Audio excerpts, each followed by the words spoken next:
This podcast contains explicit language. Hey, this is Mike from 424recording.com, and I just want to say if you're a fan of the podcast or channel, please consider supporting us at patreon.com/424recording. For as little as $1 a month, you'll get exclusive rewards and help keep this podcast mattress ad-free.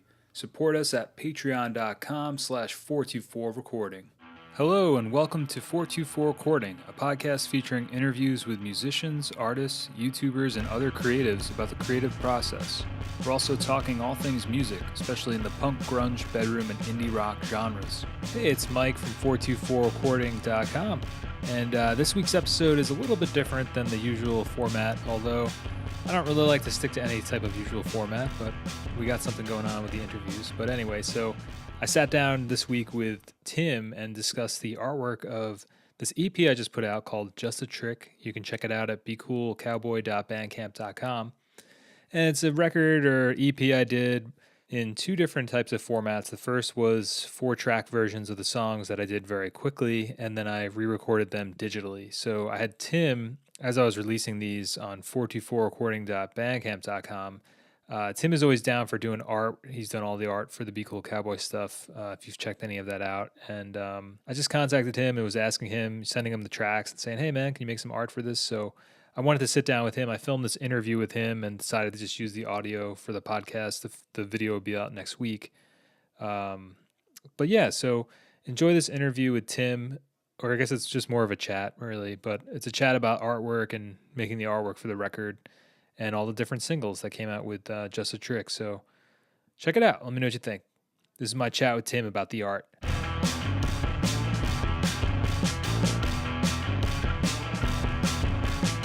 I guess I was just reaching out to you because, obviously we've collaborated on the music, and we've also collaborated on, I think you've done all the art for the Be Cool Cowboy stuff.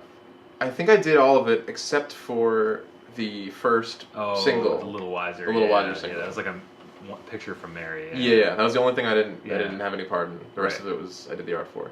Right. Yeah, so like I don't know, because that's when I approached you with like the idea for the project, like it was awesome. You were able to really like pump out these the single art, which is on 424recording.bandcamp.com, which I think I may take down. What I did was I put them all as like an archive within the downloads, and now people get them all. Mm-hmm. And they're also on the YouTube for each one. That's cool. Yeah. And I like them too. I like how those turned out. Yeah, so like what was like the inspiration for some of those? Because like I was thinking too, I could like cut to the pieces, but like yeah. So like Speak Your Truth, it was like kind of like the chicken one. Yeah, the chicken one. I just listened to that song and I don't really know why exactly it appealed to me in this way, but it reminded me of like in my head all I could think of was those weird esoteric like vaporwave covers. Yeah, right. It doesn't really sound like that. Right, yeah. But for some reason I just thought about it. Like Speak Your Truth, like the sentence "Speaking Your Truth" is like kind of like a hippie sort of aesthetic, and I had just visited that picture I took at the Woodstock Animal Sanctuary, which is like the hippiest place I've ever been, and for some reason it just called me to do that. Use that. Something from that trip. I didn't realize that was like a picture you had taken. I've taken all those pictures. Oh, okay. Yeah, they're all pictures. Oh, that's awesome. Yeah. Because the whole like vaporwave aesthetic is funny because like, it doesn't sound anything like that. It doesn't sound anything like that at all, but I think that's kind of why it's good. Like, I think that what you got now that everything has been driven to its logical extreme, you got to do things that are the opposite of what, use art that's the opposite of what it should be in some cases. Like, that's not true for everything that I did. Like, for the Me and the Machine, that art is how I felt listening to it. Yeah. Right? But for those singles, a lot of it was the title and the lyrics that I worked on. Because I sent you like the song and then just and you had because it was in that case it was the lyrics title, right? that I built that piece on, because it was like this just really makes me think about like the way that these people talked at the animal sanctuary. Like, you gotta speak your truth, man. That's hilarious. And so I was like, you know what would be funny if I used a picture I took during that trip. Yeah, yeah. And like I picked the one that was like the most confusing, like the one that was the most kind of awkward. Like this chicken just giving me the stink eye. Yeah, that's sick. It's so funny because like I didn't know that was like the impetus behind that. They've all got a story. I mean. So then, so Big Deal Man, right? That was the second one. Mm-hmm. And that is that in Joshua Tree? You said that? Yeah, that's Joshua Tree.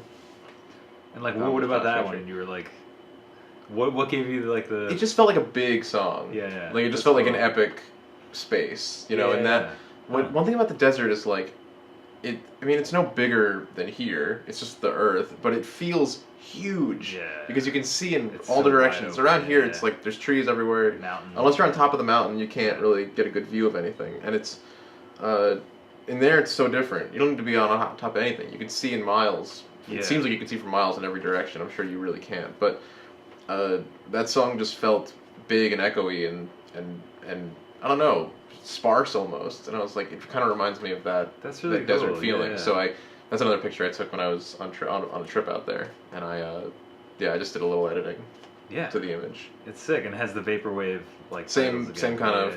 Yeah, I was really in that mode for those first two. Yeah. I don't know really why. Just like for some reason they just worked for me. Yeah.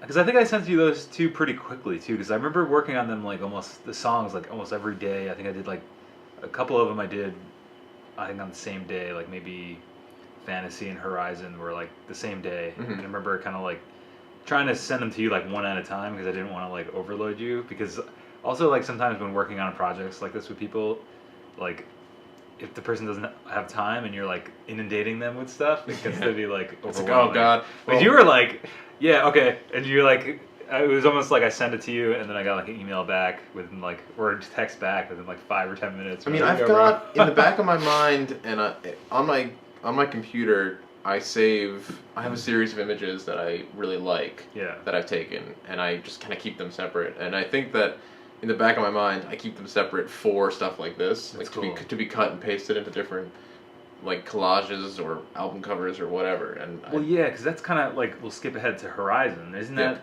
That was kind of the story with that, right? You had taken that picture when you were like at Stony Brook. Yeah, I went to see my sister give her speech, thesis right? presentation, and because I remember you saying like, hey, I just took this awesome picture that I thought would be great to use as like a cover. It just begs to be. So they put it up here because it's amazing.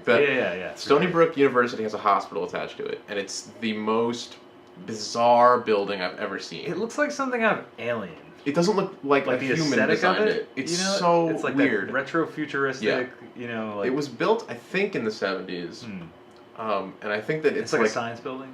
It's the hospital building. Oh, hospital. But it is also a science. There's labs and stuff too. Yeah. So I think that Stony Brook in general has a very brutalist architecture. It's like a Soviet apartment block. It is. I mean, it is. It's just like concrete. A lot of the SUNYs are like Albany's kind of like that too. Albany's like that too. New Paltz is the only one that has some aesthetic to it, I think. Yeah. But the Stony Brook one it's either hyper modernist, everything's glass and steel, or it's brutalism. 70s, just concrete, slit windows. It's very weird. But the hospital isn't even that. It's like it's a cube with rounded edges, and along all four corners of the cube are these big circular port windows. So it looks like a submarine, like a cubic submarine, like a Borg cube, and it's attached to a smaller version of itself by a series of walkways that extend over just like nothing. It's the weirdest building I've ever seen, and I'm like, it doesn't look real. It looks fake. It looks like an imagining from like an Asimov book, it looks like something from Foundation. Right. And I was like, it's such a cool building. It'd be such a good album cover for anything that kind of evokes something epic, or something bizarre. And the title of that song was just so perfect for it. I'm like, it could have been a sci-fi novel. It could have been a sci-fi novel title. It was amazing. And you dropped me that. It makes me like want to write like a sci-fi story. That would be great. Well, you dropped me that song, and I was like, I know exactly what we're gonna do now. It was funny. It was like that one. I think that one especially was one where I sent it to you, and you were like, I know what I'm doing. I just already like. Don't worry about it. Don't worry. I was literally just took this picture when I was at. I'm just picking fonts now. I really like Fantasy too. It's just like that really quick sketch of like a wizard on like a notebook that one was paper. fun. That one was fun. I must use that as the like cover of the album too, because we'll get into that too in a second. But because I just love the aesthetic of it's just so simple, but it evokes like, I don't know, like almost like childhood, but I thought when I listened to that song, it reminded me of the kind of bullshit drawings I did in like elementary school. Yeah. Like this, like I mean I love fantasy still, but I was really into fantasy novels when I was like probably 13 or 14, which is the perfect time to be really into them. Yeah. And I would just draw on all my notebooks. I was a worst student, and I would draw like dragons and monsters and Lord of the Rings shit on on everything. And I'm not like a great artist when it comes to like drawing people. I have a very weird style. It's all stylized, you know. I'm not like a photorealistic, you know, artist. Unless I'm doing certain scientific drawings, insects, plants, and things. I'm pretty good at. But people, I can't. More draw. like cartoony or like comic booky. When I draw people, it's very cartoony. Yeah. I don't know why, but for some reason, that's when I draw them. It comes out in this very distinct comic book style. Yeah. And for some reason, that song, I mean, especially the title and like the sound of it, I was just like kind of nostalgic for that. Yeah. So I figured I'd draw something similar to what I might have drawn then. Yeah. But for all the Be Cool Cowboy stuff where I've drawn things, the mic drop song. Oh yeah. That and Teeth and Gasoline, which hasn't been dropped yet. That's something we'll talk about. They all have X's. Right. And I decided to make that just a thing for the Be Cool Cowboy stuff. That's funny that now that you mentioned that. Yeah. Yeah. I don't know where that came from exactly. I'll have to put those all up on the screen. Yeah. So I figured that would just kind of be the signature for the drawing. That's sick. Be Cool Cowboy stuff. That's awesome. I just like too how it's like figure one and you kind of like label some of the stuff. Yeah. Like, it just fit. Like I feel like all of them just fit. And then we had Just a Trick, which is the album cover now. Yeah. So it's like I didn't realize too this was a picture that you had taken. Yeah, I took that picture in Norway actually. So if you look close, none of the graffiti or none of the posters are in English. They're all in Norwegian. And it was it was kind of just like it was just like a wall it was like a post no bills type of thing. It was like basically. But Tromsø is the town I was in. It's kind of a small town with like a pretty active music punk scene. Yeah, because it seems like a lot of those flyers, like if you look, like most of them are for bands. There's like three guys in like a suit. They almost look like they could have been like, you know, like 2000s like rock band. I know that's like more recent than that, but yeah, you kind of get the vibe. It is kind of that vibe though. It's like a very, it's an interesting little town though, and it's got a lot of, like there's like a lot of anarchist posters and graffiti everywhere, and the poster game was on point in Tromsø, and a lot of the walls of it's Norwegian architecture, so it's a lot of the buildings are relatively new. They're like metal siding, metal roofs, and like super insulated because it's cold as hell, and so they're very boring. It's just white and red basically, so they just get covered in posters. And a lot of the walls, you could not see the wall anymore. There's just decades of posters just caked on, and that was the most covered wall I saw. And I was like, this is so cool. Yeah. So I took a shot of that, and I was like, I'll use it for something. I don't know what. Yeah. And then Just a Trick, you gave me the title and the song for it. Yeah. And I was like, you know what would be cool? I feel like Just a Trick is something you'd see scrawled on like the back of a stop sign or something. Yeah, like in the like graffiti. It could be like in New Paltz where we live. There's people who just like write weird phrases on things. Yeah. I don't know what any of them mean, but there's phrases like you just see them again and again throughout town, and they're all written in this like very like 90s graffiti style. And I was like, it'd be really cool to somehow superimpose Just a Trick as if it were graffitied on that wall there. Yeah. And so I, just did a little image editing and made it look like it was it looks like on the wall. I know, and it's funny too. It's like now that you mention it, since it's like because there is other graffiti on that pole. Yeah. I just tried to copy it. Like Norwegian, or it's in like Norwegian or something. I think it's people's names. Oh, okay, but it isn't. They're Norwegian names. I don't know how to pronounce them. Well, it's funny because like it's funny knowing that picture is from. It's from like it's not from the U.S. No, it's cool. It's like, I just like so that was originally like so I think all those came out really sick, man. Thanks. It's really cool. They were fun to make too. And then like I just kind of so like initially though I had told you the title of because I had this idea for the title was going to be Teeth and Gasoline. Mm-hmm. Like I just like that. It's cool. And I thought it would fit, and I think it fits like a Be Cool Cowboy thing, but. I, like the way that this project like wound up and like how quickly the art came together and everything, it was kind of like it didn't feel like that matched the aesthetic of this. But I know, like, because I had asked Tim to work on that prior to even, I think, doing anything, because I was like, I want to put something out. Because initially I was thinking of doing like a B-sides thing that has like, Me and the Machine, Wild Lies, Wonders of Color, and now, well, this doesn't have any B-sides, but because I had like a ton of tracks. I probably have like, I was thinking about doing this compendium like 20 track thing that was like all B-sides, you know? And just kind of like, just as a way of like getting something else out there and just putting them all out. But that's what I was thinking initially of using for this. Yeah. Teeth and Gasoline. But so like, you want to like, so you started working on that too. Yeah, I mean it's done now. Yeah, but it's awesome. It's one of the drawn pieces. There's no manipulation really with the computer. Yeah. It's just paint, and a little bit of touch up. In Photoshop, but it's. And did you like? Because it looks like it's almost like affected. Did you like? Yeah, I rasterized it a little bit, so it's like you pump up the contrast a lot, and you kind of mess with the settings. So I wanted to make it look grungier. Than it is, because it's really just pen and ink, and some watercolor and stuff. But I wanted to make it look really. I wanted to make it look gnarly. Yeah. You know, because it does look almost like a coffee stain or like gas stain. Yeah, I wanted it to look like it was left out in the rain, kind of. Yeah, exactly. And I think it came out pretty good. It's like yellowed. So that's something that, you know, now that it's done, listening to the album, it's like, you're right, it doesn't really work for that album. But I think that it's going to inspire something in the future, hopefully. And that's like the whole other thing with this is like, it's just funny is that I'm almost like, I want to write like a whole different...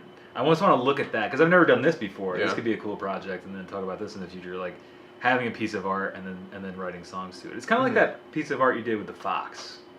Yes, and I'm always like, I always see that at your apartment, and I'm like, I want to like use that as art for something, but like write an album that fits that art. Yeah. You know, because that reminds me, we could show that too. That reminds me of like, I don't know, almost like a Neutral Milk Hotel, or like Margot and a Nuclear So-and-So's. Like, it's a bit some kind of like acoustic, like... It's a bit like sad... folk... nostalgic. Yeah, there's something about that. I did that piece a long time ago. I wasn't really even thinking about it to be used in that context. Yeah, but because it's in like a frame. It's in a frame. It would make a really good album cover though, because it's square. And it's also just like its symmetry is designed for that shape. It looks like it could have been like a record, or like it looks like it would, because I think it's exactly. It's 12 by 12. It would be a good record. Yeah, because it almost looks like it's like a record that's framed. Yeah. I think it would make a really cool one. Yeah. But to do that, I think it would be a better John Wilkes Phone Booth album. Yeah, that's true. We'd get Ben on the fiddle. It would totally fit that. Yeah. Like Brian doing the mandolin stuff. Yeah, it would be amazing. Justin would do some horns or something. Because you know who I really like. True, who I've been really getting into lately is this band Girlskin. They did a song for that Planned Parenthood CD that we put out. Remember that? Oh yeah. We gave Hollandaise to that like compendium thing. Planned Parenthood copy. And it's on the Spotify. song, it's really good. All the bands in it are great. Yeah. But one of them, my favorite song on that, is this song "Seed" by this band Girlskin, and it's like, I don't really, it's like emo. It's really just, it's great. I don't really know how to describe it, but when I hear that band, I'm like, that would fit. Yeah. With them, and you should listen to them. They're awesome. It's a total digression. Yeah. That's awesome. Yeah, I never. I don't know. I wonder how that would come out. Like looking at taking that piece of art, because I think that would also fit Teeth and Gasoline for like the B-side thing I want to do. But then I was like looking at that, I was like, this is almost like too good to just for on like a B-side. It's like you don't even want to use it for that. Yeah. Because it's like it's interesting enough to be its own thing. Yeah. You know. Well, that's how I felt about Just a Trick. I mean, all that art too. I was originally thinking of calling this thing Fantasy, even Big Deal Man. Like I just like those are kind of the three big tracks for me. I think on this, and it was like, I also just think Just a Trick, like it looks like an album cover. Yeah, it's the most album cover looking. Because the rest of them are single covers. Yeah, it's obvious that they are. Yeah, you know. So that's really cool, man. This is awesome. Like how it all came together, dude. Yeah, like, it came out great. Thanks so much for thanks for letting me help. It was fun, dude. My pleasure.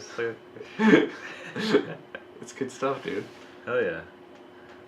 I'm always down to do more. I mean, yeah. This is like keeps me away from my science. Well, that's cool, man. Like, I feel like you have because like the art for me, like it's like I could do stuff for it, but it's just like another thing. There's just like too many things like you have to do with this stuff where it's like it's just another thing I don't have to worry about. Mm-hmm. It's like it's nice that I can just be like, Tim, like call you up or, hey bro, I got this thing. Give me a. Because then it's always just like right back. You throw it right back. I'm always down for it. It's like amazing. I'm always down for it because it's it's fun and it's a good excuse to actually use some of these things.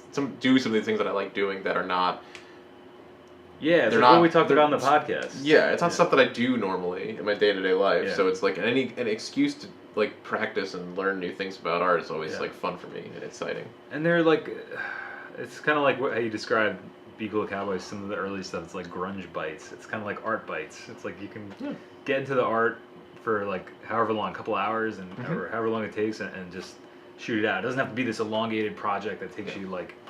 I think that's a great way to work. I think that's like a great way to sum up the whole record too. I agree. The whole EP is like, because like I said, like these are all been like 30-minute, hour-long recordings and writing them, and I'm excited to try to do that, move that more into the future. But I think just like the nature of like modern living, it kind of makes it hard sometimes. I feel like you were ahead of the curve really? With the Be Cool Cowboy thing. Like no, that whole aesthetic of like the short of short, quick hits. Yeah. I think was because when did Me and the Machine drop? That was like 2015, 14? Like probably 15, 16. And I feel like we stopped. I feel like around 2016, 17.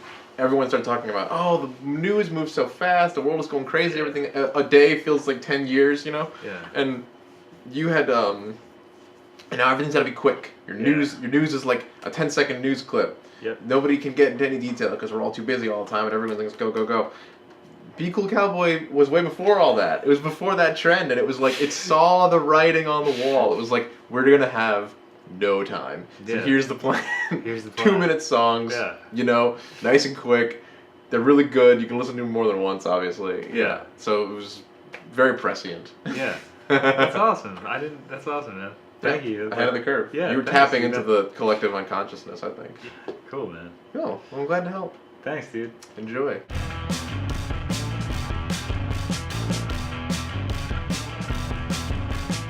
So that was my chat with Tim about the art for Just a Trick and all the singles and stuff that were put out in the meantime.